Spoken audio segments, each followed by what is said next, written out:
TFC spiritual ప్రేక్షకులకు స్వాగతం.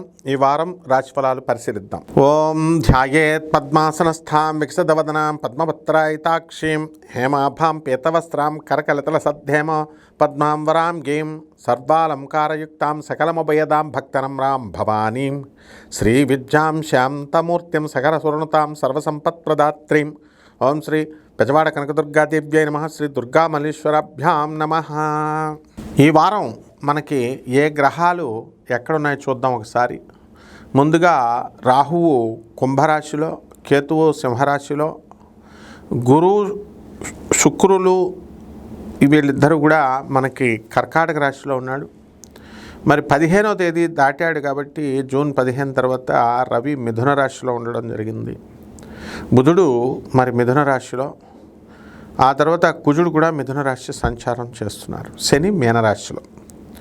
ఈ గ్రహాల అంతా కూడా ఉన్న తర్వాత ఒక్కొక్క రాశి వారికి ఏ విధమైనటువంటి ఫలితాలు ఇస్తాడో ఒక్కొక్క రాశి వారిగా చెప్పుకుందాం.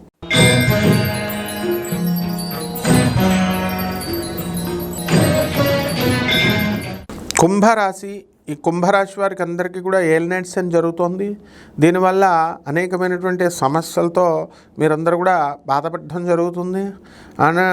అలాగే చర్మ సంబంధమైనటువంటి వ్యాధులు రావడానికి అవకాశం ఉంటుంది. గజ్జి, తామర, సొరియాసిస్ ఇలాంటి వ్యాధులు రావడానికి అవకాశాలు ఉన్నాయి. తీర్థయాత్రలో మంచిగా ఎంజాయ్ చేస్తారు. ఆల్రెడీ ఇప్పుడు యమునా పుష్కరాల్లో మొత్తం ఎంజాయ్ చేస్తున్నారు. అలాగే చక్కగా ఈ యొక్క రాశివారంతా కూడా మనకి అనేకమైనటువంటి పనుల్లో నిమగ్నమవుతారు. కొత్త కొత్త వ్యాపారాలు ప్రారంభిస్తారు. పనులు రావడం లేదండి అని అనుకునేటటువంటి వాళ్ళకి సడన్గా పనులు రావడం, ఇవన్నీ కూడా ఆశ్చర్యకరమైనటువంటి విషయాలు. కాబట్టి ఈ యొక్క రాశివారంతా కూడా దూరపు ప్రయాణాలతో పాటు దూరపు ఆలోచనలు కూడా చేస్తారు.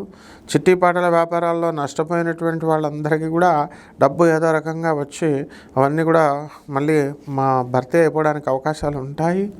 అలాగే వసతులలో ఎక్కడా కూడా మీకు ఏ ప్రాబ్లము ఉండదు. ఏ తీర్థయాత్రకి వెళ్ళినా సరే మీకు అన్ని వసతులు మీకు బ్రహ్మాండంగా అరేంజ్ అయిపోతాయి. మీ పనులన్నీ కూడా ముందుకు వెళ్ళిపోతూ ఉంటాయి. తిరుపతిలో ఇంత జనాలు కొట్టుకుంటున్నా సరే మీకు మాత్రం దర్శనం అయిపోతుంది. ఆ రకంగా ఉంటుంది కుంభరాశి వారి పరిస్థితి. అంటే భార్య లేదా ఇతర స్త్రీలతో కొంచెం తలపోట్లు ఉంటాయి. కాబట్టి శత్రువులపై మీరు ఆధిపత్యం చేయడం అనేటటువంటి జరుగుతాయి. అలాగే మీ అత్తగారులతో లేదా భార్య ఇతర స్త్రీలతో కాస్త శుక్రుడు షష్ఠస్థితిగతుడయ్యాడు కాబట్టి కాస్త వివాదాలు రావడానికి అవకాశాలు ఉంటాయి. మీ భార్య తరపు బంధువుల నుంచి మీకు రావాల్సినటువంటి ధనమంతా కూడా మీకు కట్నాల రూపంలో ఇవన్నీ కూడా రావడానికి అవకాశాలు ఉంటాయి. ప్రమోషన్స్ అనేటటువంటివి మీకు చక్కగా వస్తాయి. పరిహారాలు వచ్చేసరికి ఏలినాటి శని జరుగుతుంది కాబట్టి ఈ యొక్క శని జపం చేసుకోండి, శని స్తోత్రాలు చదువుకోండి. అలాగే పరమేశ్వరుడి యొక్క మృత్యుంజయ మంత్ర జపం చేసుకోండి. అలాగే చక్కగా ఈ యొక్క గురుచరిత్రను చదువుకోండి. అలాగే జమ్మి చెట్టుని ఇంట్లో వేసి నీళ్లు వేసి పెంచుకొని తులసి మాతను పూజ చేసినట్టుగా చేసుకోండి. శుభమస్తు.